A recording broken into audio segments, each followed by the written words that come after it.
Sejam bem-vindos a mais um ATPC da Diretoria de Ensino Norte 2, da área de Ciências da Natureza e suas tecnologias. A pauta dessa semana será sobre matéria e energia, sustentabilidade, pilhas e baterias, ODS 11, cidade e comunidades sustentáveis, sugestões de filmes a serem trabalhados com a temática de sustentabilidade, Terra e Universo abordando o Sistema Solar. Para começar o nosso trabalho de hoje, irei ler um poema da obra de Camões sobre astronomia. Este, bem facilmente alcançarias as causas naturais de toda a cousa, como se gera chuva e neve fria, os trabalhos do sol que não repousa. E por que nos dá a lua a luz alheia, se tornar-lhe-nos de fedo os raios ousa? E como tão depressa o céu rodeia, e como um só os outros traz consigo, se é benina ou dura seteira, bem mal pode entender isso que digo, quem há de andar seguindo o fero Marte, que traz os olhos sempre em seu perigo. Trecho tirado do Boletim do Instituto Histórico da Ilha Terceira. O material que iremos trabalhar será o caderno do aluno do São Paulo Faz Escola, do 2º ano, Currículo em Ação do 9º ano, volume 3. Habilidade do 2º ano, avaliar as implicações sociais e ambientais das transformações químicas que ocorrem com o envolvimento da energia elétrica. E no 9º ano, propor iniciativas individuais e coletivas para a solução de problemas ambientais da comunidade ou da cidade, com base nas análises de ações, o consumo consciente e sustentabilidades bem-sucedidas. Para podermos iniciar a temática do 2º ano com o tema de pilhas, vou falar um pouquinho sobre a história da pilha aqui no Ocidente. Tudo começa no ano de 1600 com o conde Alexandro Volta. Ele constrói uma pilha voltaica. É uma pilha originalmente consiste na pilha de discos de cobre e zinco, alternadamente separada por discos de papelão umedecidos numa solução ácida. Em 1749, Benjamin Franklin cria uma série de capacitores ligados uns aos outros. Em 1836, John F. Daniel desenvolve uma maneira de evitar o problema da corrosão. Em 1868, o químico francês Georges Leclanche projetou uma pilha molhada, precursora da pilha seca ou da lanterna. Em 1888, o cientista alemão Dr. Karl Gassner inventou a pilha seca, uma pilha muito parecida com a atual zinco e carvão. Em 1896, em Colômbia, uma pilha cega navegada pela National Carbon Company torna-se a primeira pilha vendida nos Estados Unidos pela Energizer. Em 1898, Conrad Humbert, conhecido como fundador da Everett Battery Company, inventa o manual da tocha ou lanterna, sendo uma pilha seca com LED refletor com tubo de papel. Em 1955, a Everett apresenta as primeiras pilhas miniaturas para aparelhos auditivos. Em 1965, Everett produz a primeira bateria de 9 volts. Em 1957, Everett apresenta a primeira pilha de relógio disponível no mercado. No ano 58, a mesma companhia apresenta um sistema da pilha recarregável à base de níquel cádmio.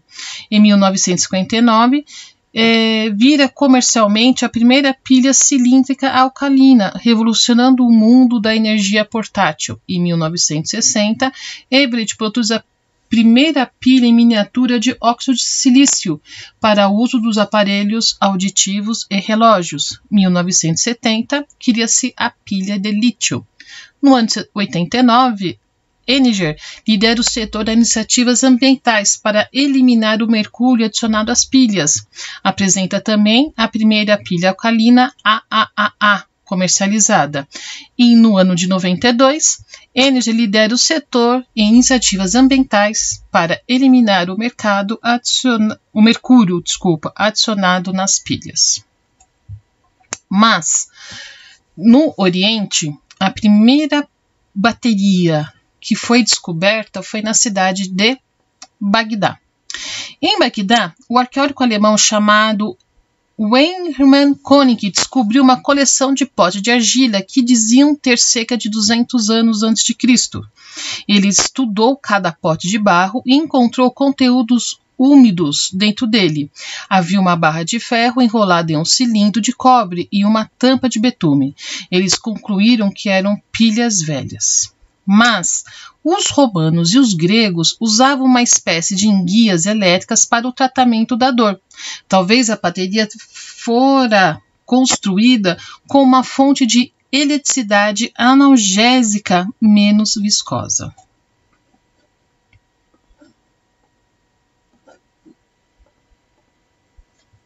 No caderno São Paulo Faz Escola, volume 4, na página 82, na matéria de Química, a gente tem uma atividade que fala sobre a pilha de Daniel. A pilha de Daniel, alguns professores podem ter uma certa dificuldade em conseguir os materiais para realizar o experimento. Então, dentro desse site do NOAS, do ensino médio, química, físico-química, eletroquímica, vocês vão achar a pilha de Daniel. E essa pilha de Daniel, dentro desse site,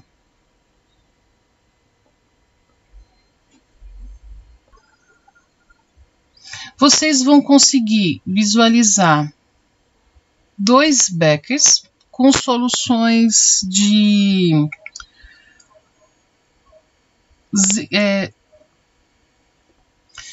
sulfato de zinco e sulfato de cobre. Opa, vamos voltar um pouquinho.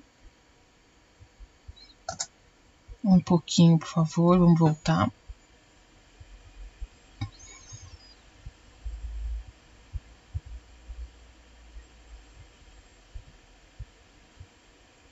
Inicia. Vamos ter 2 potes, 2 beckers, com sulfato de zinco e sulfato de cobre, e mostra o caminho que o elétron está fazendo. Aqui, atrás desse multímetro, vamos ter uma ponte salina. E ele consegue mostrar o processo da oxirredução dentro da pilha de Daniel. Ele vai mostrar microscopicamente o processo do oxirredução ou da corrosão da barra de zinco. O zinco sendo extraído da barra metálica e entrando na solução de sulfato de zinco. Saindo mais um, virando Zn2+. E na parte da redução, nós vamos observar a nível microscópico a depositação do cobre na barra. Sai o seu 2+ da solução e é depositado na barra.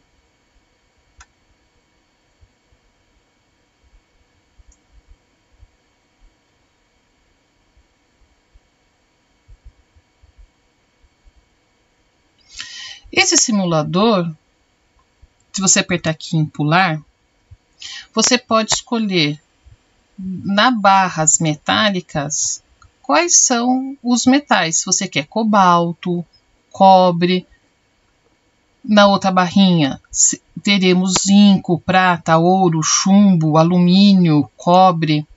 E você aperta iniciar. É colocado a solução e a gente consegue ver o caminho dos elétrons. A corrente ela anda no sentido oposto, que é o padrão da física, e a gente consegue ver o quê? A energia elétrica, né? A energia potencial da pilha. A pilha de Daniell, não podemos esquecer que ela provoca uma reação espontânea da oxirredução. Essa é uma proposta que o professor pode estar trabalhando dentro da sala de aula, né? Caso não tenha as soluções ou as plaquinhas de metais para serem trabalhadas. Outro simulador que a gente também consegue trabalhar está no livresradicais.iq.usp.br. Nesse simulador, que eu vou mostrar para vocês, a gente teremos uma relação de zinco, ferro, níquel, chumbo, cobre. Na parte de cima, zinco, ferro, níquel, chumbo, cobre, sucessivamente. E a gente pode apertar um desses botões. Então, eu vou apertar o botão aqui, ó, com o chumbo, com o ferro. Ele vai aparecer um filminho sobre o processo que está ocorrendo essa pilha de Daniell.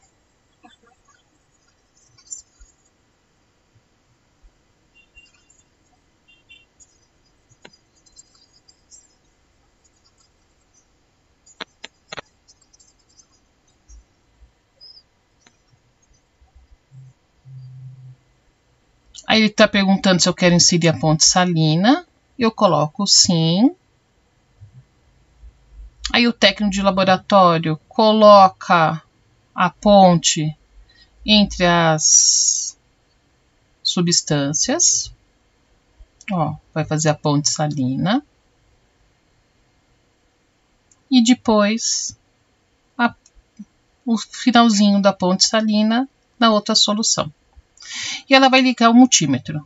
E a gente vai conseguir ver a DTP que ocorreu nesse experimento. Aqui deu 0,24 volts, né? Agora, se eu colocar o cobre com zinco, vai dar uma outra diferença de potencial. E vai perguntar novamente.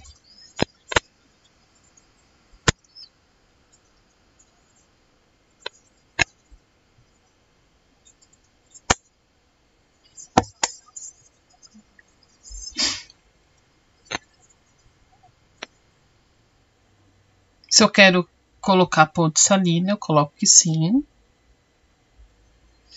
Os metais já estão aqui, ó, mergulhados nas soluções. É colocada a ponte salina. Vai colocar agora aqui no próximo, né? Detalhe aqui, ó, tem uma temperatura ambiente interessante de 25 graus.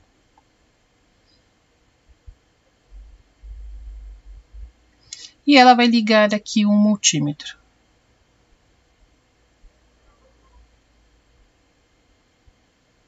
E conseguimos ver uma outra energia, né? Outra diferença de potencial aqui. Então, é mais um simulador que o professor consegue trabalhar dentro da sala de aula sem precisar ter todos os elementos químicos e soluções para poder deixar a aula mais rica. E consegue fazer todas as discussões necessárias com os alunos.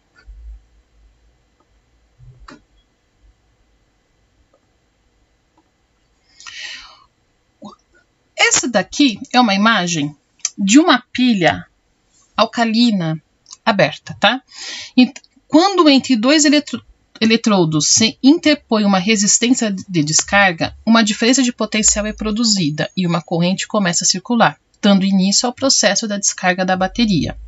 No processo de carga, a bateria é submetida a uma tensão externa inversa e os hidróxidos dos eletrodos formados por ocasião da descarga se decompõem. Vamos ter na reação global uma energia potencial de 1,3 volts, na reação anódica uma energia de 0,809 volts e numa reação catódica uma diferença de potencial de 0,450 volts. Mas, dependendo do tipo de pilha, a gente consegue ter algumas utilidades. Por exemplo, o zinco carbono ela é utilizado em brinquedos, controle remotos e relógios. Zinco cloreto em brinquedos e rádios. Zinco ar, aparelhos auditivos e bips.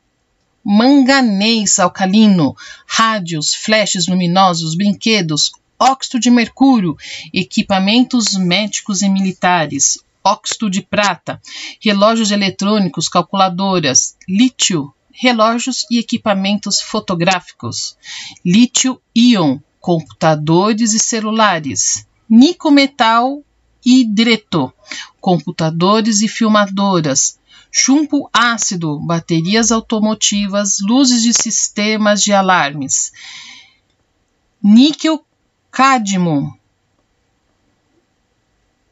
em celulares, ferramentas eletroportáteis. Mas como fazer o descarte coerente e adequado das pilhas? Né? Vocês conseguem dizer para mim? Eu vou deixar um minutinho para vocês poderem responder.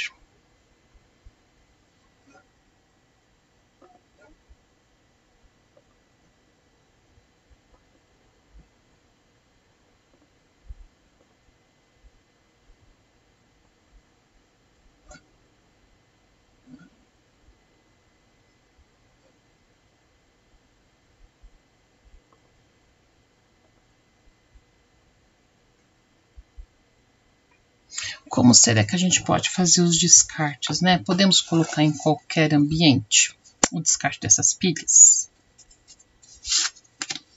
Eu acho que não. Mais 30 segundinhos para vocês poderem fazer uma interação.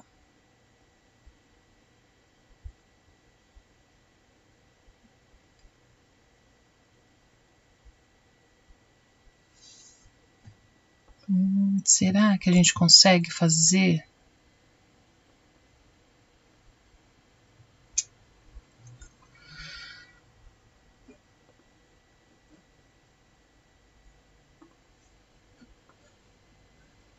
Nós temos algumas legislações, tá? Que vai dizer o que se deve fazer sobre os descartes.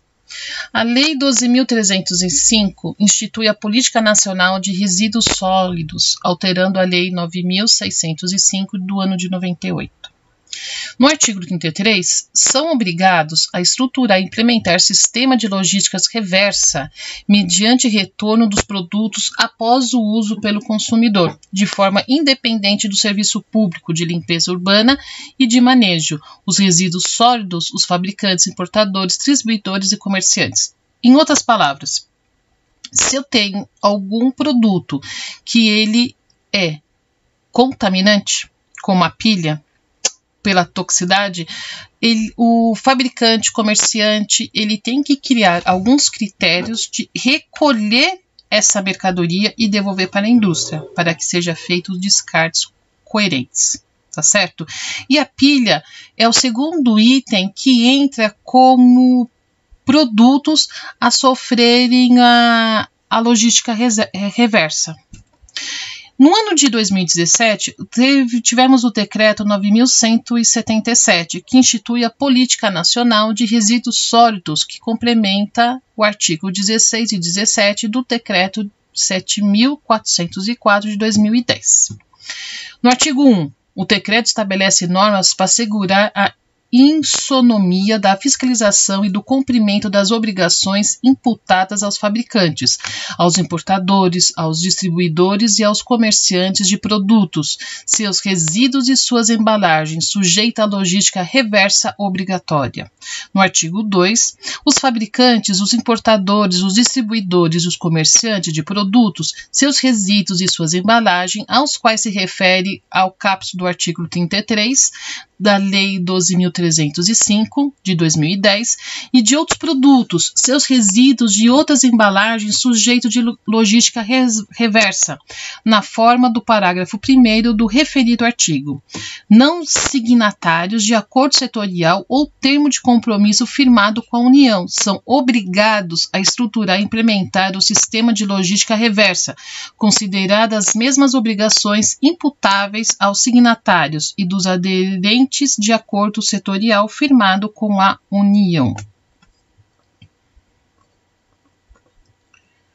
A pilha e as baterias, elas se encaixam nessa condição, tá? De resíduos perigosos. Então, olha lá.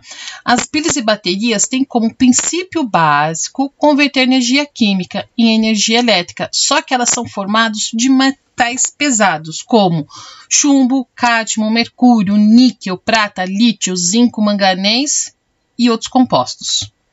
Todos eles têm alto poder de corrosividade, reatividade e toxicidades. Então, são classificados como resíduos perigosos.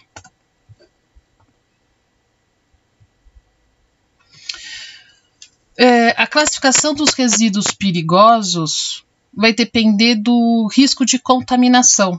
De acordo com a NBR 10.004 da BNT, os resíduos sólidos podem ser classificados em classificação 1, ou perigosos, apresentam risco à saúde pública através do aumento da mortalidade ou ainda provocam eventos adversos ao meio ambiente, onde as pilhas estão catalogadas. A classe 2 são os não inertes e a classe 3 são os inertes, ou seja, não oferecem risco à saúde. Eu posso descartar essa pilha em qualquer lugar? Eu não posso descartar a pilha em qualquer lugar, né? Na lixeirinha doméstica. Eu tenho que achar um posto que faça a coleta das pilhas. No Brasil, nós temos uma infinidade de postos. Na cidade de São Paulo, temos 23 postos de reciclagens. Normalmente, nós encontramos na Droga Raia, Drogazil e no Grupo Sonda. A empresa Queen Recicla Pilhas, até o dia 7/10 desse ano, conseguiu processar esses resíduos de pilhas quase 2 toneladas. Tá? É bastante material. No caderno ali do 9º ano, nós começamos a voltar a falar sobre o desenvolvimento sustentável, né, da ODS. E na atividade 1, está escrito assim, o que é desenvolvimento sustentável, né? Já que eu estou falando sobre pilhas, então vamos pensar da sustentabilidade na parte da pilha. Na ODS 11, Cidade e Comunidades Sustentáveis. Em 2014, 54% da população mundial vivia em áreas urbanas, com projeções de crescimento para 66% em 2050. Em 2030, são estimadas 41 megalópolis com mais de 100 milhões de habitantes. Só que no Brasil, a nossa meta é, até 2030, reduzir o impacto ambiental negativo per capita das cidades, inclusive prestando especial atenção à qualidade do ar, gestão dos resíduos municipais e outros. Quando não conseguimos fazer o descarte adequado, o que vai acarretar na natureza?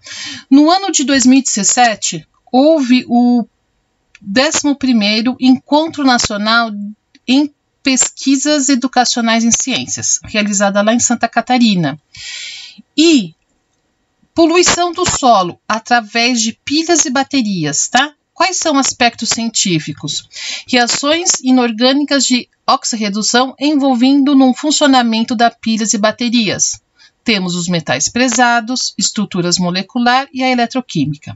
Aspectos tecnológicos. Quais são os tipos de pilhas? A composição química versus a durabilidade versus preços versus impacto ambiental. Aspectos sociais. Função como cidadão, causadores de poluição, como evitar a poluição. Aspectos ambientais, formas e perigos da poluição, descarte correto de pilhas e baterias, contaminação por metais pesados e risco à saúde humanas. Só que a nossa pilha, ela demora em torno de 450 anos para se decompor. Substâncias perigosas dos metais pesados. Elas contaminam o solo, as plantas, os animais e os seres humanos. Quando a pilha não é descartada corretamente, vamos supor que ela foi para um lixão que não é fiscalizado pela prefeitura, né? O que vai acontecer? Esses metais pesados acabam penetrando no solo, chegando até o lençol freático. O lençol freático, ele acaba sendo contaminado. Aqui, ó, eu vou ter um poço artesiano e vai regar a nossa plantaçãozinha. E mais para frente, eu vou ter um sistema de abastecimento de água aqui para a cidade. Se olhar a cadeia alimentar, se eu estou numa horta doméstica e eu utilizei essa água do poço contaminada, né, do poço artesiano aqui contaminada, esses alimentos, ao chegar na minha mesa, vão carregar metais pesados. Se é uma fazenda que regou os alimentos do hortifruti, vai chegar no meu prato contaminado. Tá certo? Os mercados, normalmente, eles regam um pouquinho, né? Molham o alface ali para não desidratar.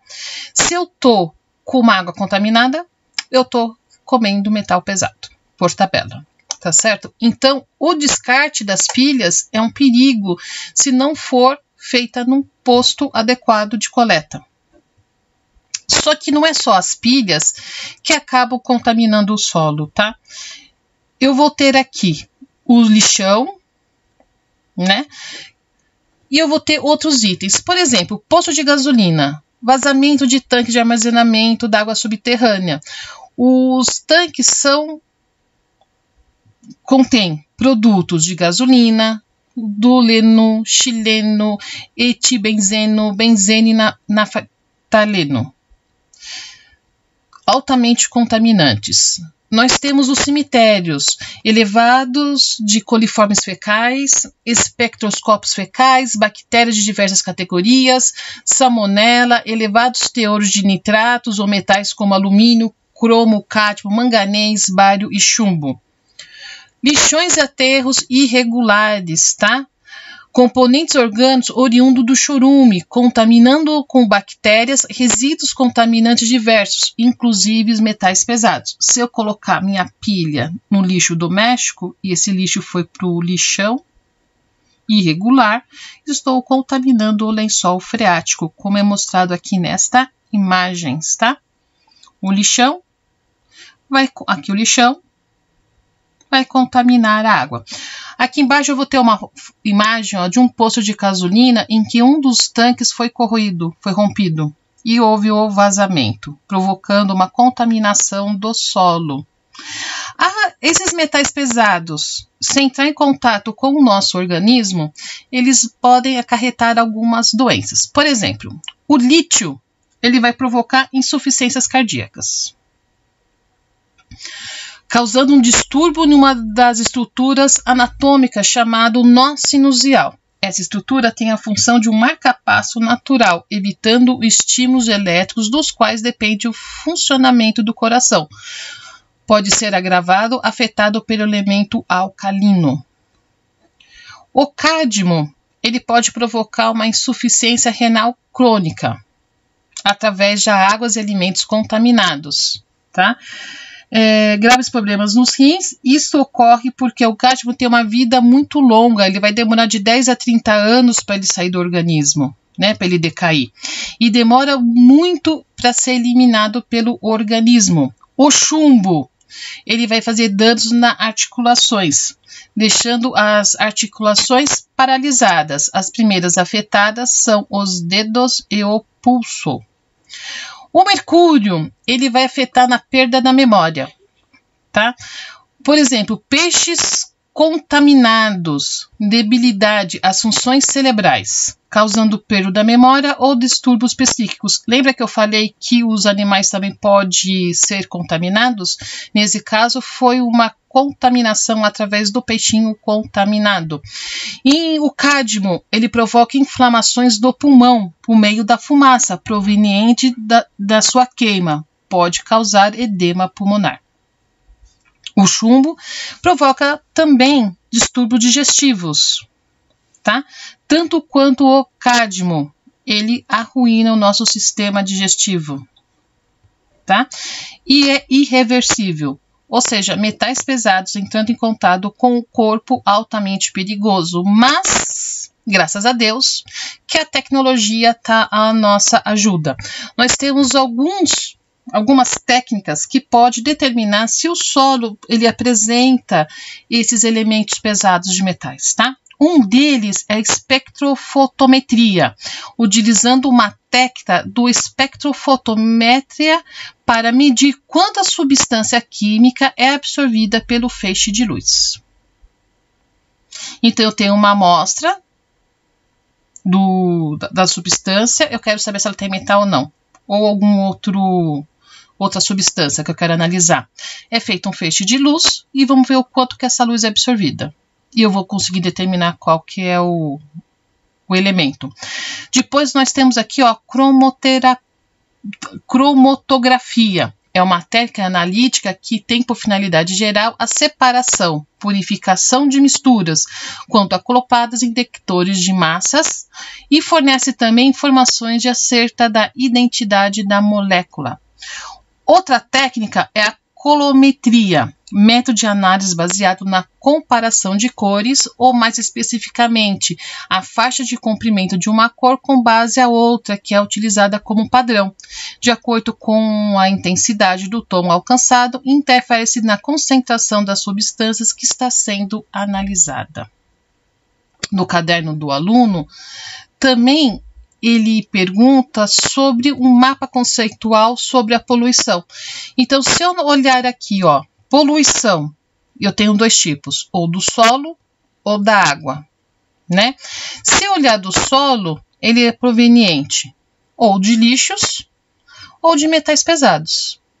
Dos metais pesados, eles estão vindo através de pilhas, baterias, que acabou gerando energia elétrica, né? Foi transformada em energia elétrica, que é energia química. Essas baterias, elas funcionam através das reações de óxido-redução, que nada mais é do que uma transferência de elétrons. A oxidação é uma perda de elétrons que fica localizados nos anodos.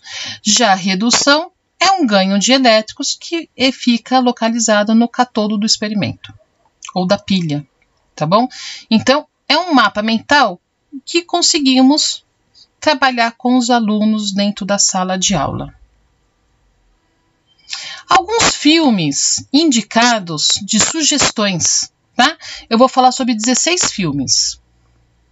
O primeiro filme, Um Oceano de Plástico, de 2016. O segundo filme, A História Secreta da Obsolescência Programada. Terceiro, Lixo Extraordinário, lançado em 2010. O quarto, O Sal da Terra. O quinto, Em Busca dos Corais.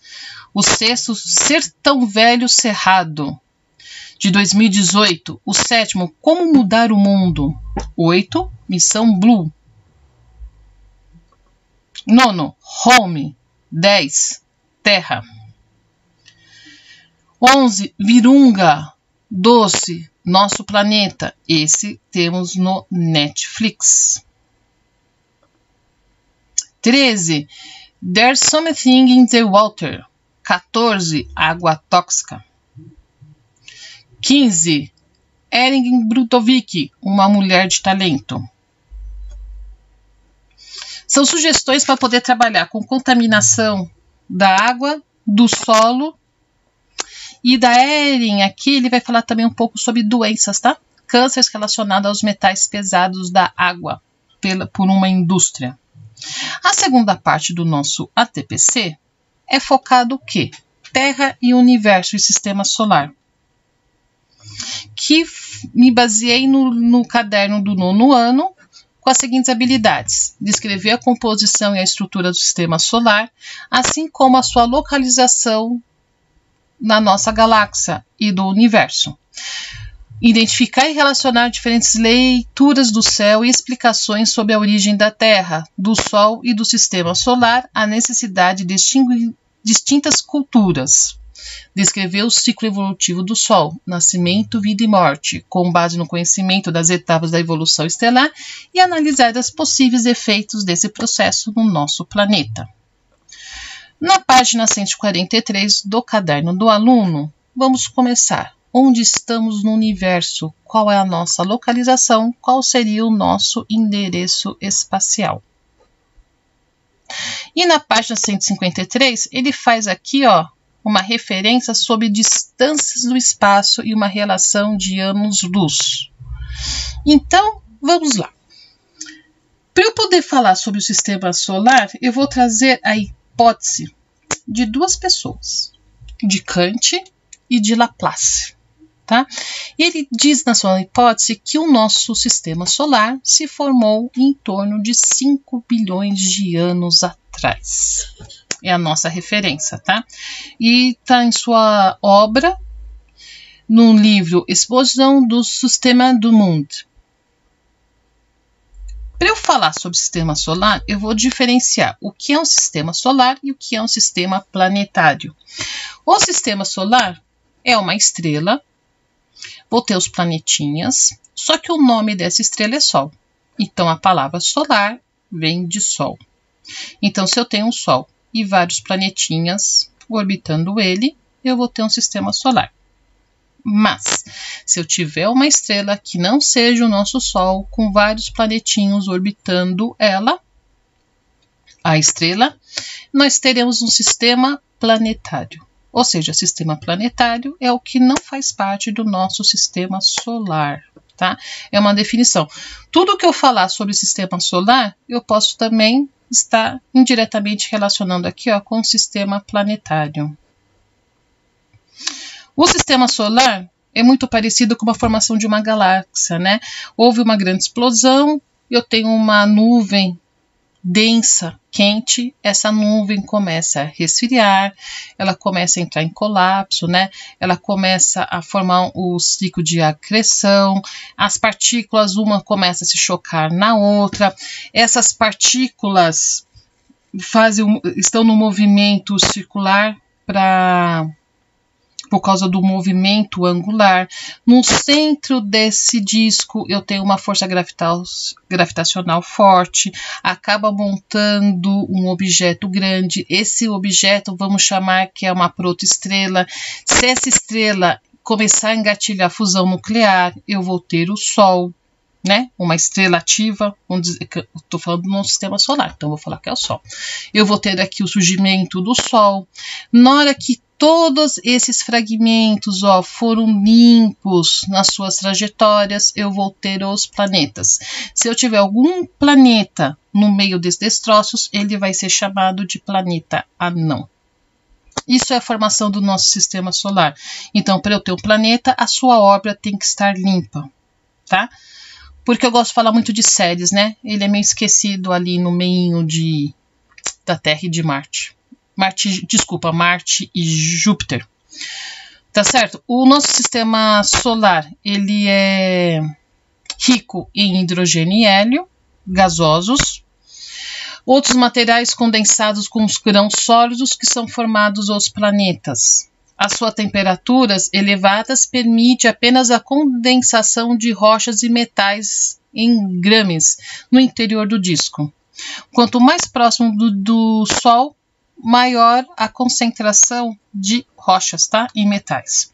Temperaturas baixas permitem que os grãos contenham gelo em abundância no exterior do disco. Esse gelo eu não posso dizer que é apenas água. Eu posso ter gelo sujo, eu posso ter metano aqui no formato de gelo.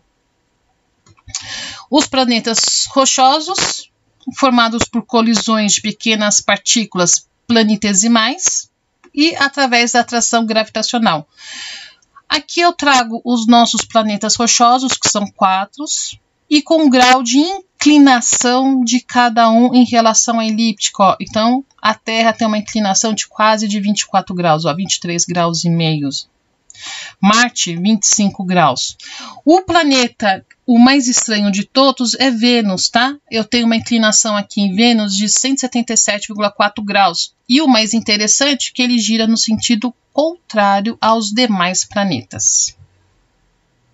Todos esses planetas possuem uma estrutura sólida, formada principalmente de ferro, né, e rochas.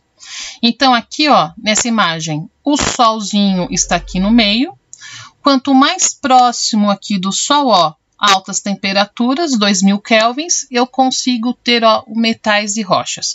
Quanto mais afastado do Sol, a temperatura cai e eu começo a ter, ó, água e gelo. Mais afastado, em torno de 50 kelvins, eu começo a ter moléculas. Eu começo a ter, ó, gás carbônicos, CH4, N2 e gelos, tá? Também. Muito interessante essa imagem. Pelo menos eu gosto muito dela.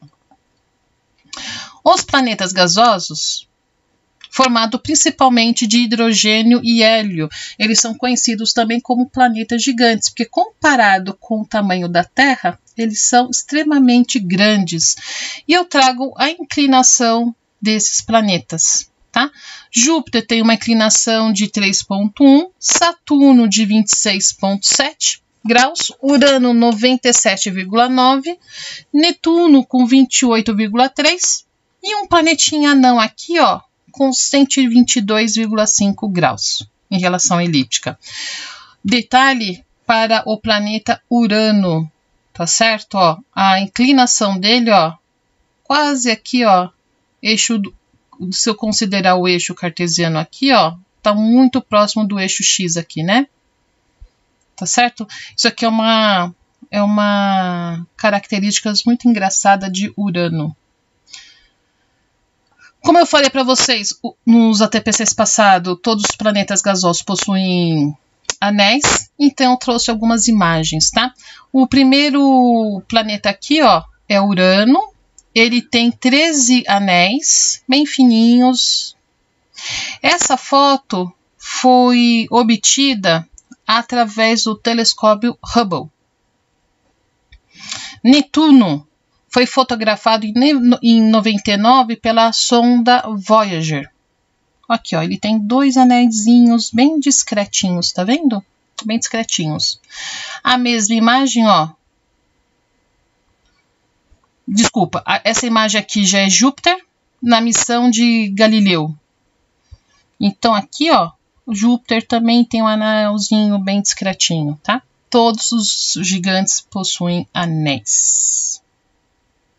E pode ter gelos aqui também, tá? Eu posso ter poeira, posso ter gelo nesses anéis, como Saturno, tá? O que provoca, então, o surgimento aqui, ó, desses anéis, tá? Um anel é uma coleção de um vasto número de partículas, cada um com uma pequena lua obedecendo às leis de Kepler, quando segue a sua órbita ao redor do planeta. As partículas internas giram mais rápido do que as demais, do que as mais distantes. Isso é uma das leis de Kepler, né? Considerar revolução, movimento em órbita em suas luas individuais. Gravidade do planeta desempenha um papel importante. Eu vou aproximar essas partículas do planeta. Existem 2 ideias básicas. Na primeira hipótese, é uma separação, que sugere que os anéis são o resto de uma lua despedaçada. Um cometa, um asteroide que passava por ali pode ter colidido com a Lua, quebrando ela em vários pedacinhos. E com a força das marés, separa esse fragmento e eles se dispersam no disco. Já a segunda hipótese é o inverso, né? O contrário. Sugere que os anéis são feitos de partículas que foram incapazes de se juntar e formar uma lua, em primeiro lugar. Tá certo? Então, ou são restos que não se formaram uma lua, não houve as colisõezinhas para se fundirem, ou veio um objeto em altas velocidades e deu uma colisão. No próximo slide, eu vou trazer aqui umas informações mais físicas, tá? Vamos comparar o planeta, todas as informações aqui está comparado com a Terra, por isso que a Terra vai ter valor 1 aqui, tá?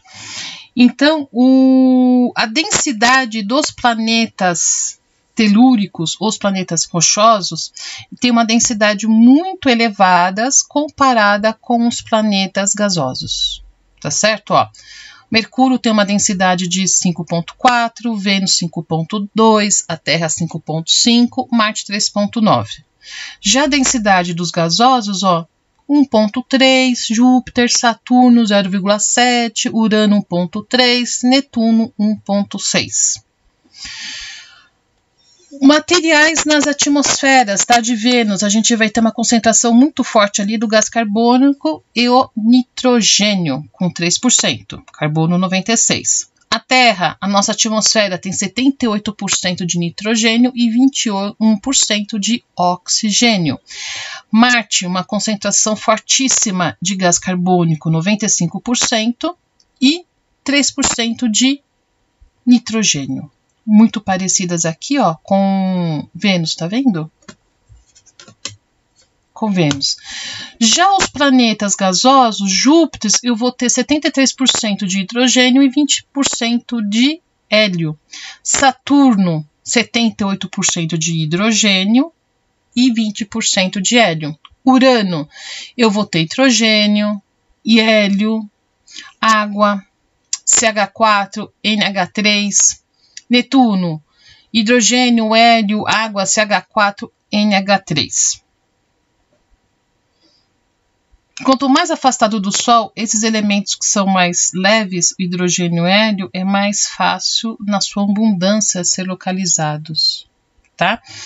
No próximo slide aqui eu vou trazer o limite do nosso sistema solar. O limite do sistema solar é chamado de halo, tá? É o halo, ó, é o limite, né? Se eu pegar o limite aqui desse halo, olhar aqui no meinho, eu vou ter o quê? O sistema solar, né? Ó, eu vou ter o cinturão de Kuiper. Vou olhar mais próximo aqui, ó. Eu vou ter o cinturão principal de asteroides e eu vou ter aqui, ó, os planetas rochosos, tá certo? Aqui, ó, bem bonitinho. E o tamanho do nosso sistema solar, né? Quanto que ele mede? De mais ou menos 100 mil anos-luz, tá certo? Aí vocês vão perguntar para mim, meu Deus, quanto vale um ano-luz? Eu vou falar para vocês daqui a pouquinho. No cinturão de Kuiper, ó, a distância aqui, ó, de 30 a 55 anos-luz. Anos-luz não, perdão, unidades astronômicas, né? Não saímos nem aqui do sistema solar para ser anos-luz. Unidade astronômica equivale a mais ou menos 150 milhões de quilômetros. É a distância entre a Terra e o Sol, tá? A gente vai ter esse tamanho aqui aproximado, 150 milhões. Um ano-luz é o tempo que um fóton de luz demora para atravessar 365 dias, que corresponde aqui, ó, a esse valor. 1.000, milhões, trilhões, número muito grande aqui, né? 9.000 trilhões, né, de quilômetros. Vai corresponder a um ano-luz. Mas, se eu olhar essa imagem aqui, ó, do centro da nossa galáxia até a posição aqui do nosso Sol, tenho mais ou menos 30 mil anos-luz. tá? Nós estamos localizados num braço de Órion, na parte externa aqui do disco, né? Quase saindo do disco. Se eu olhar nessa imagem, eu consigo ver que o sistema solar, ó, dá bem próximo aqui do finalzinho, né? Ó, aqui, sistema solar. Esse daqui é o disco galáctico. Eu vou ter algumas estrelinhas aqui, ó, alguns objetos presos no halo da nossa galáxia. Então, a galáxia também ela apresenta um certo limite com essas estrelinhas. Essa parte luminosa aqui, ó, é uma outra galáxia que está aparecendo aqui na foto, que é a galáxia anã de Sagitário. No meio, essa parte luminosa é chamada de bojo. Aqui a gente vai ter muitas estrelas gigantes, tá? Aqui dentro desse bojo, no centro da nossa galáxia. E, por curiosidade, a nossa galáxia é uma galáxia espiral. Ela tem espiras, ela tem braços, tá certo? E é uma galáxia também barrada. O nosso bojo aqui, ó, ele é um pouquinho retangular. É uma galáxia linda. Só que no nosso disco galáctico aqui, ó, essa parte escura são poeiras. A gente não conseguimos ver direito, né, o que tem aqui dentro em fotografia. Nós temos que mudar o tipo de lente, né? Colocar um filtro ali no infravermelho e tentar ver se a gente consegue ver alguma coisa no meio dessa poeira. Essa poeira é representada aqui, ó, por essa parte mais escura, né? Esse daqui é o desenho da nossa Via Láctea. E aqui no meinho tá sendo o bojo da galáxia. No caderno do 9º ano, na página 159, nós vamos ter evolução estelar. Então, eu vou falar um pouquinho para vocês como é constituído o nosso Sol, tá certo? Então, o nosso Sol, para eu falar dele, eu vou falar indiretamente um pouquinho da fusão nuclear que ocorre aqui no meio. O tamanho do nosso Sol em relação aos demais planetas, em escala, seria compatível muito com essa imagem. Aqui embaixo, ó, eu vou ter os planetas rochosos e aqui em cima os planetas gasosos. Os rochosos não dá nem para ver, então vamos dar um zoom. Dado um zoom, os planetas rochosos aqui, com algumas luas, né? Aqui, esse azuladinho aqui é a Terra comparado com os planetas rochosos. Ela é muito pequenininha, né? Nós temos um planetinha muito pequenininho, comparados com os demais.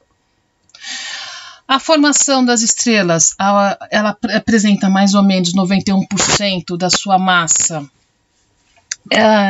em hidrogênio. O segundo elemento mais abundante no Sol é o hélio, com uma correspondente mais ou menos de 27%. Os demais elementos, oxigênio, carbonos, ferro, neônio, em torno de 2%.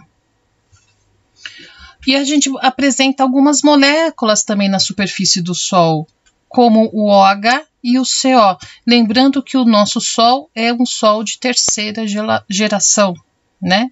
Ele é um pouquinho velhinho, estamos na terceira geração. E do que são feitas as estrelas, né? Ainda. Para eu analisar uma estrela, eu tenho que pensar nos 4 estados da matéria, né? E qual estado que está o Sol? O Sol, ele vai estar no plasma, tá? Aqui, ó, no plasma. Os estados da matéria são, eu vou ter a fase sólida, eu vou ter a parte líquida e a parte gasosa. O plasma, que é a situação do Sol, eu vou ter átomos ionizados, ou seja, os elétrons, eles não estão mais presos no seu núcleo, tá? Eles estão desassociados. No Sol, através das fusões, eu consigo ter todos os elementos químicos, eu consigo representar a tabela periódica, como eu já falei nos ATPCs passados. A estrutura do Sol, eu vou ter um núcleo, eu vou ter uma zona radioativa, onde é realizadas as fusões nucleares, né? Todas as reações. Eu vou ter uma zona convectiva, Depois eu vou ter aqui, ó, a fotosfera, onde saem os elétrons, os fótons que chegam até o nosso planeta. Eu vou ter a cromosfera, uma zoninha de transição, e eu vou ter a coroa. Mas, para eu conseguir dizer quanta energia que o Sol ele consome, eu vou ter que me reportar a essas três pessoas. Eidgon, Gamow e Bethe, tá certo? Eles propõem o quê? Para o Sol gerar energia a um longo tempo, ele tem que queimar algum tipo de combustível. Que tipo de combustível é? O hidrogênio, porque é o mais abundante do Sol. Só que para eu poder consumir esse hidrogênio, eu tenho que transformar ele em um outro elemento químico. Que elemento químico seria? O hélio. Então, para eu poder fazer isso, eu vou ter que pensar um pouco na parte relativística de Einstein, para eu poder relacionar a fusão nuclear do hidrogênio e gerar um hélio. Só que para eu trabalhar com 1 grama de hidrogênio, para ser transformado em hélio, equivale a 1.500 barris de petróleo, para eu poder fazer essa reação nuclear. Só que o nosso Sol, ele consome 4 milhões de toneladas de energia por segundo. Então, a ideia de transformar o hidrogênio em hélio, eu vou ter que trabalhar com a cadeia PP lá da química, em que eu vou ter 2 prótons, ele vai ser transformado em um neutrino, vou liberar um elétron e mais um neutrino. Depois, esse neutrino vai ser transformado em hélio 3, depois em um hélio 4 e novamente em 2 hélios. Resumidamente, equivale a essa imagem. Eu vou ter 2 hidrogênios, eles vão se chocarem em altas velocidades, porque a temperatura é muito alta. Nessa colisão, eles vão liberar uma partícula gama e vai liberar aqui, ó, um neutrino. O choque desse deutério com um próton vai liberar uma energia gama e vai transformar em hélio 3. O hélio 3, sendo colidido novamente com mais um hélio 3, vai transformar em 2 hidrogênios mais um hélio 4. Tá certo? E assim sucessivamente começa a nossa brincadeira tudo de novo, porque eu tenho novamente aqui, ó, 2 hidrogênios. Tá certo? Só que toda vez que eu estou liberando partículas gamas, eu estou liberando energia pura. E a energia pura nada mais é do que uma energia térmica muito forte. A temperatura do Sol vai aumentando. Então, a concentração dessa energia, ele tem que entrar num certo equilíbrio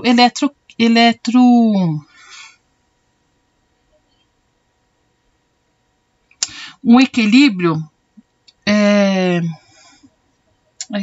perdão da palavra. Ele vai ter que compensar a pressão com a dilatação. A pressão com a dilatação e a gravidade que está vindo para dentro. A gravidade puxa para dentro e a pressão está puxando para fora. Eu tenho que chegar num equilíbrio. Aumentando a temperatura, o Sol vai aumentar de tamanho. Ele vai se passar para uma gigante vermelha. Quando eu começo a estar na fase das gigantes, os elementos químicos formados passam a ser outros. Eu vou ter carbonos, eu vou ter hidrogênio, eu vou ter nitrogênio, e eu vou estar liberando partículas gamas, novamente energia, partículas betas, beta mais, e neutrino do elétron. A liberação dessas partículas vai chegar uma hora em que o hidrogênio do núcleo da estrela é todo consumido. A estrela vai começar a se colapsar, pois não há mais energia suficiente sendo produzida para contrabalancear a força gravitacional. Quando a estrela se contrai, o calor no interior do núcleo aumenta. Quando a temperatura do núcleo atinge 100 milhões de Kelvin, a fusão do hélio começa a acontecer, produzindo então carbono e outros elementos mais pesados pela reação do triplo alfa. que é essa relação aqui. Com uma maior pressão do núcleo e maior temperatura, a partir do oxigênio mais hélio, a estrela produz um neônio. Ela vai produzir neônio e vai liberar, ó, mais partículas gamas, energia pura. A partir do neônio, produziu o magnésio, o silício, o enxofre, o argônio, o cálcio e assim por diante, com contínuos acréscimos de átomos de hélio até chegar no elemento mais pesado, que é o níquel 56, que ele decairá a um átomo estáfio do ferro. Há cerca de 100 mil anos para o carbono ser consumido em oxigênio e apenas 10 mil anos do oxigênio até silício, e há poucos dias do silício ser consumido em ferro. O ferro não pode ser mais fundido, pois a energia liberada no processo é menor do que a energia necessária para a fusão. Então, o núcleo da estrela torna-se inerte. E com isso, a estrela que ela passou por uma gigante, ela vai liberar matéria para o meio estelar e vai ser reduzida para uma estrela anã branca. Tá certo? Nessa imagem aqui, eu trago mais ou menos o que vai acontecer em cada camada do Sol.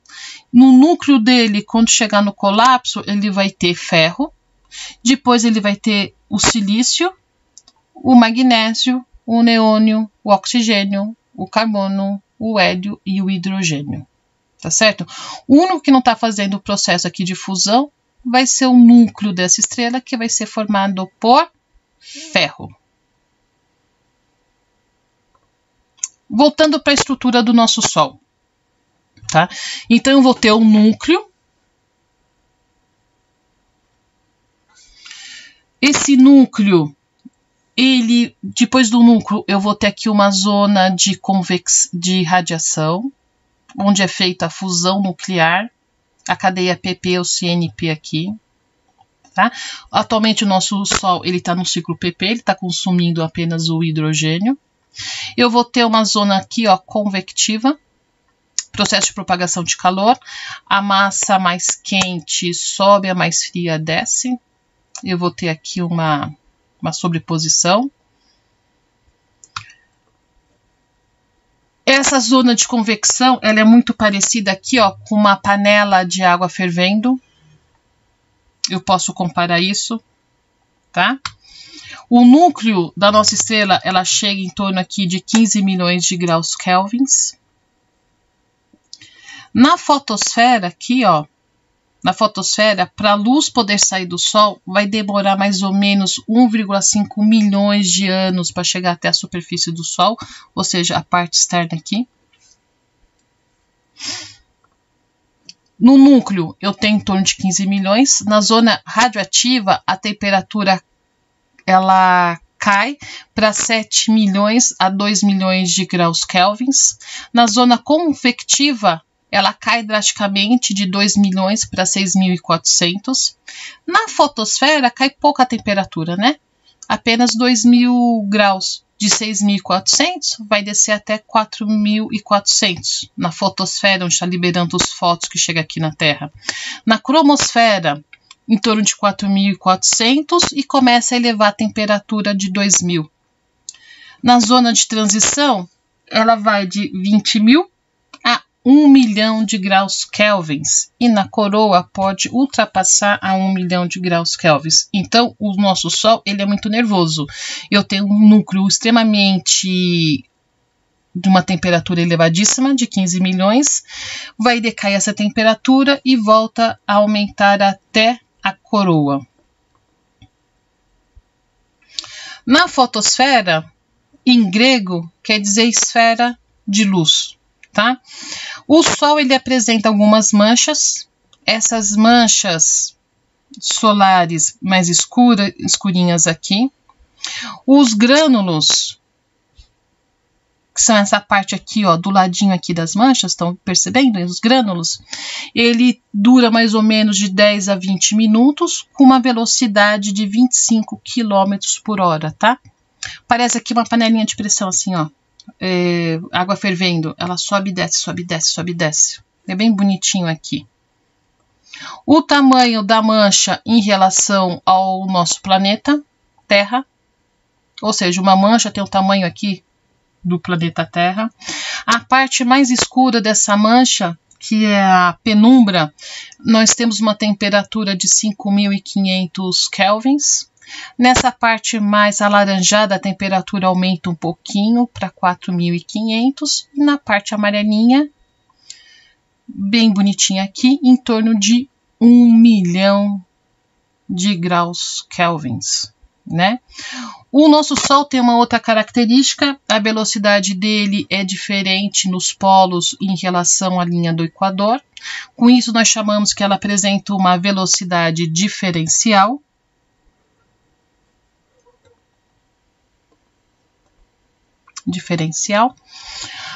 No eixo do Equador, demora-se em torno de 25,1 dias para dar uma volta, e nos polos demora um tempo maior, de 34 dias. Aqui, ó, atividade do grânulus, para vocês verem, ó. Isso aqui é uma imagem do Sol, atividade deles, tá certo? Ó, parece que sobe, desce, sobe, desce, sobe, desce, né? E dura de 10 a 20 minutos esses granulinhos aqui, bem bonitinho. Mas eu falei para vocês que a temperatura do Sol, ele aumenta, né? Ali na parte externa. Então, vamos tentar compreender por que está aumentando essa temperatura. Dentro do Sol, a gente tem o campo eletromagnético. Quando esse campo eletromagnético ele sai do Sol, ele vai sair na parte das manchas, tá certo? Dentro desse campo eletromagnético, corre matéria do Sol, tá certo? Deixa eu voltar novamente a imagem que eu preciso, tá? Esses arcos chamados de flangers, tá certo? Quando esse flanger sai através das manchas, que me diminuiu aqui a temperatura, e ele gira, ele rompe. Na hora que ele rompe, ó, ele vai girar, vai cruzar, ó, cruzou, rompeu. Na hora que rompe, tá saindo matéria do Sol. Essa matéria do Sol, nós chamamos também de vento solar. Então, quem tem a antena parabólica e não tem imagens, às vezes aparece assim, né? Na falha da transmissão. Tempestade cósmica, ventos solares. O vento solar é essa matéria que está saindo aqui do nosso Sol. E o mais interessante é que isso só ocorre, ó, nas manchas. Em outras regiões aqui do Sol, não ocorre a saída desse campo eletromagnético, tá?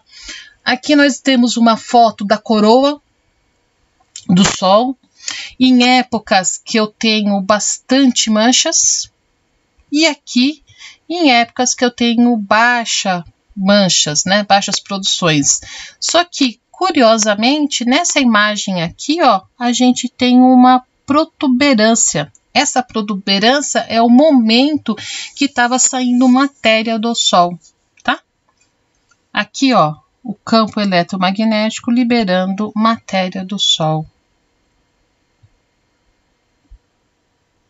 Só que as manchas solares também está altamente relacionado com a temperatura do nosso planeta. Quanto mais manchas solares, maior é a temperatura. Então, aqui eu tenho um gráfico desde mais ou menos de 1750 até o ano de 2000, pela quantidade de manchas que aparecem, né? Então, a cada 20 anos, você pode ver que tem aqui, ó, uma queda, né, das quantidades de manchas. Só que essas quedas de quantidade de manchas está relacionada à temperatura. Então, vamos analisar aqui, ó, mais ou menos em 1800. Então, vamos ver que interessante. Mais ou menos uma foto aqui, ó, de 1800, tá certo? Eu tenho aqui um inverno altamente rigoroso. Uma análise aqui da concentração de manchas, mais ou menos em 1650. Essa área aqui, ó. Nós temos retratos de desenhos da época da Europa, inverno altamente rigorosos, relatos em que a produção alimentícia caiu. ou seja, interfere muito na vida humana aqui da Terra. Só que, infelizmente, o nosso planeta ele está numa época que a concentração de manchas está baixa e a temperatura do planeta está subindo. Então, a gente volta a falar no efeito estufa, que já foi abordado em outro ATPC passados, né? A concentração de partículas suspensas na nossa atmosfera interfere na temperatura do planeta. A gente tem que evitar poluentes no planeta. E com isso, chegamos no fim do nosso ATPC. Aqui eu trago as referências bibliográficas para vocês. Espero vê-los no próximo ATPC, daqui a 15 dias. Beijos a todos e